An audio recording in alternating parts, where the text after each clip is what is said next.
Не говори на микрофона и ще спечелиш дюнер от Аладин. Момичета, здравейте. Ники, здрасти. Не, чакайте, не бягайте. Няма да ви задам никакви въпроси, обещавам. Много просто правило. Не трябва да говорите на микрофона и ще спечелите дюнер от Аладин. Готови ли сте?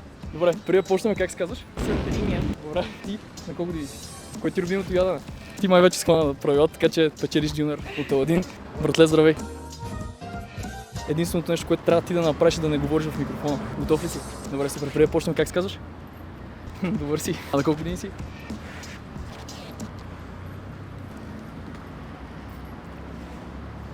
Ако не говорите на микрофона, ще спечелите дюнер. Не искате дюнер? Окей. Не говори на микрофона и ще спечелиш бургер. Как си? Добре.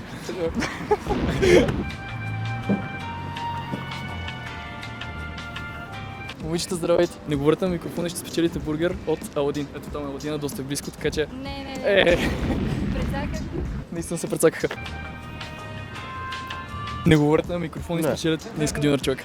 Окей, нямате мъчи повече. Кой номер обувки носиш? Право спечели си тук-що ваучер за безплатен дюнер. Добре, брат. Да, извинявай за това, което ти причиних. Сега ще ти дадат един талон. Може да спечелиш, е там Аладин. Ево.